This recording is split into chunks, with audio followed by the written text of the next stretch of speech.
Fala pessoal, eu sou o PH e hoje eu vim trazer mais uma análise do cenário político estadual. Dessa vez vamos falar especialmente sobre a disputa rumo ao governo do estado no ano que vem, 2026. Afinal, quem pode ser o próximo governador do Maranhão? Quem acompanha a política aqui no estado já está vendo ao redor do Maranhão os grupos políticos se mobilizando rumo às próximas eleições. E claro que um dos cargos mais visados é o de governador do estado. E hoje 3 nomes despontam nas pesquisas, que são também 3 campos políticos em disputa. O primeiro deles é o vice-governador Felipe Camarão, que representa esse campo progressista, mais ligado ao presidente Lula e também representando a continuação do projeto iniciado lá em 2014 pelo ex-governador Flávio Dino. A gente também tem o prefeito de São Luís, o Eduardo Braide, que concentra forças especialmente na capital e vem aparecendo bem nas pesquisas. E por último temos o ex-prefeito de São Pedro dos Crentes, o bolsonarista Laésio Bonfim, que vem com tudo para ser o candidato da extrema-direita aqui no Maranhão. Claro que tem outros nomes que vêm crescendo a nível estadual, mas hoje a disputa está entre esses 3 nomes. Mas vamos analisar aqui um de cada vez, começando pelo prefeito de São Luís, Eduardo Braide,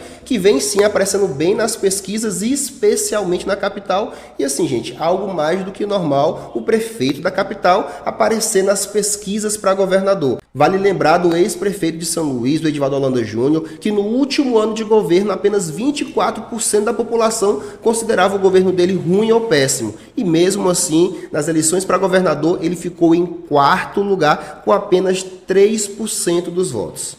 Um outro exemplo é o próprio senador Everton Rocha, que liderava todas as pesquisas rumo ao governo do estado até o governador Flávio Dino indicar o Carlos Brandão. Após a indicação do governador Flávio Dino e depois do Carlos Brandão assumir o governo, ele não só se reelegeu em primeiro turno, como o Everton ficou em 3º lugar. E aí um paralelo com o Felipe Camarão, que tende a ser o candidato do governo, ele já disputa o primeiro lugar, mesmo sem o apoio do governador Brandão. E um fator importante em todas as pesquisas é que a maioria da população ainda não decidiu em quem vai votar. Nessa pesquisa aqui, que foi feita em São Luís, onde o Eduardo Braide tem mais força, mais de 60% da população ainda não decidiu em quem vai votar. E o prefeito de São Luís ainda tem vários escândalos e tem muita coisa a responder. É carro abandonado com R$1 milhão no porta-mala, é contrato com o ex-assessor de R$18 milhões, CPI na Câmara. E o mais recente foi no Carnaval de São Luís, onde os apontamentos de superfaturamento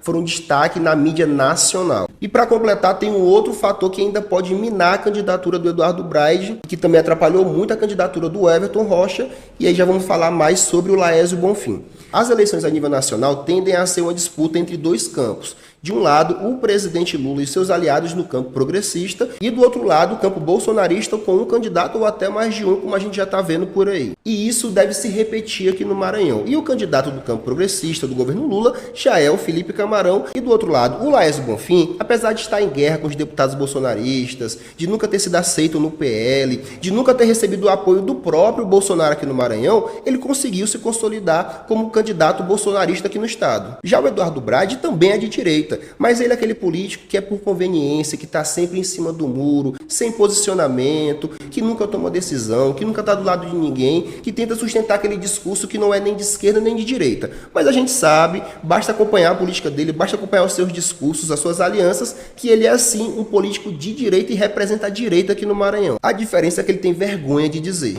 Mas como é que está a situação do Felipe Camarão? Bom, hoje o vice-governador Felipe Camarão é o candidato que mais cresce nas pesquisas, já ultrapassou o Laésio Bonfim, que estava em 2º lugar, e já está disputando o 1º lugar com o Eduardo Braide, o prefeito de São Luís. Ele também já se consolidou como candidato do Lula aqui no Maranhão e deve receber o apoio de todo esse campo progressista aliado do presidente. E de longe é o candidato dentro do governo com as melhores condições de suceder o Brandão. Se o governador decidisse indicar qualquer outro nome dentro do governo, o risco era muito alto de devolver o Maranhão para a direita. Inclusive hoje o principal problema do Felipe Camarão é o governador Brandão ainda não ter indicado o nome dele como seu sucessor. É isso que tem dado fôlego e mais força para a direita e a extrema-direita continuarem crescendo aqui no Maranhão. Eu acredito que o governador Brandão vai disputar o Senado e vai indicar o Felipe Camarão como seu sucessor. Só que, indiscutivelmente, essa demora tem dado força para que essa galera continue crescendo. E podem acabar se tornando uma ameaça, e especialmente se juntarem em uma candidatura só. E você aí, quem você acha que será o próximo governador do Maranhão?